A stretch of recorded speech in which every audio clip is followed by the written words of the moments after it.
بسم اللہ الرحمن الرحیم۔ ایسی عورت کی کوئی نماز قبول نہیں ہوتی۔ رسول اکرم صلی اللہ علیہ وآلہ وسلم نے یہ بات بھی بیان کی تھی، جو عورت جب تک سر پر دوپٹہ نہیں ہے اس کی نماز نہیں ہوتی، اور آپ نے یہ بھی فرمایا جو اپنی بالوں کو نہیں ڈھانپتی اس کی نماز قبول نہیں ہوتی۔ رسول اللہ صلی اللہ علیہ وآلہ وسلم نے یہ بھی فرمایا اگر کوئی عورت مسجد میں جاتی ہے عطر اور خوشبو لگا کر، جب تک وہ غسل نہیں کر لیتی اس کی بھی نماز قبول نہیں ہوتی۔ اس لیے فرمایا اے عورتوں کی جماعت، تم میں سے کوئی مسجد میں جانا چاہے تو خوشبو لگا کر نہ جائے جب تک یہ غسل نہیں کر لیتی، یہ نماز یا عبادت قابل قبول نہیں۔ خاوند کی نافرمانی کرنے والی عورت، حدیث کے الفاظ ہیں تین ایسے لوگ ہیں ان کی نماز قبول ہونا تو دور کی بات کانوں سے بھی اوپر نہیں جاتی۔ غلام مالک کی اجازت کے بغیر دوڑ گیا، اگر وہ جا کر تہجد بھی پڑھے گا لیکن اس کی کوئی بھی نماز یا عبادت قبول نہیں ہوگی۔ ایسی عورت جو اپنے خاوند کو ناراض کر کے رات گزارتی ہے اس کی بھی نماز قبول نہیں کی جاتی، اور ایسا انسان جو لوگوں کو نماز تو پڑھاتا ہے لیکن لوگ اس کی امامت پر خوش نہیں ہیں، پسند نہیں کرتے۔ شرط یہ ہے کہ کوئی شرعی سبب ہو، ویسے مزاج کی بات نہ ہو۔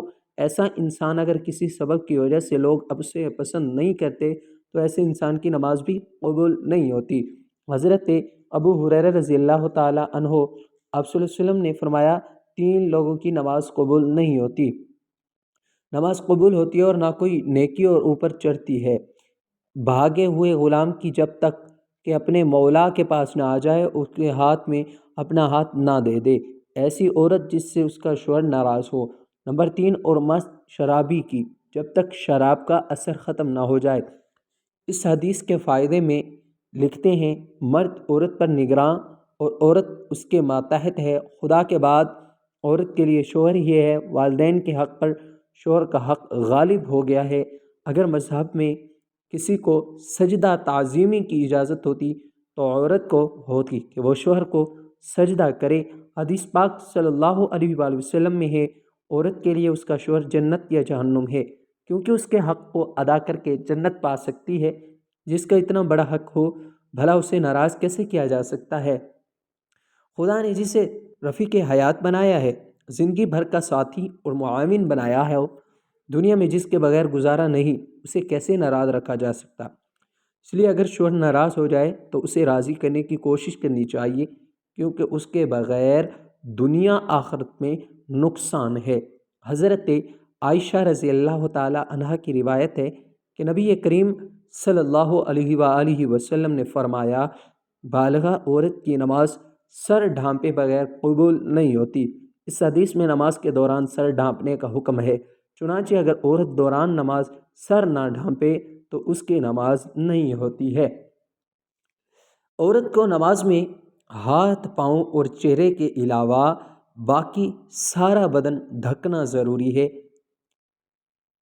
ایسے باریک کپڑوں میں جن سے بدن جھلکے ان میں بھی نماز بالکل نہیں ہوتی۔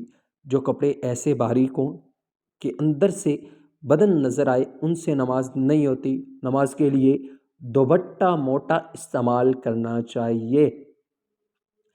چہرہ، دونوں ہاتھ گھٹنوں تک اور دونوں پاؤں ٹخنوں تک، ان تین اعضاء کے علاوہ نماز میں پورا کا پورا بدن ڈھکنا عورت کے لیے نماز کے صحیح ہونے کی شرط ہے۔ اس کے بغیر نماز نہیں ہوگی۔ خواتین کا یہ کہنا ہے کہ جب بندوں سے پردہ نہیں تو خدا سے کیا پردہ؟ بالکل غلط منطق ہے۔ اللہ تعالیٰ سے تو کپڑے پہننے کے باوجود آدمی چھپ نہیں سکتا، تو کیا پورے کپڑے اتار کر نماز پڑھنے کی اجازت دے دی جائے گی؟ پھر بندوں سے پردہ نہ کرنا ایک مستقل گناہ ہے۔ جو عورت اس گناہ میں مبتلا ہو اس کے لیے کیسے جائز ہوگا کہ وہ نماز میں بھی ستر نہ ڈھانکے؟ الغرض عورتوں کا یہ شبہ شیطان نے ان کی نمازیں غارت کرنے کے لیے ایجاد کیا ہے۔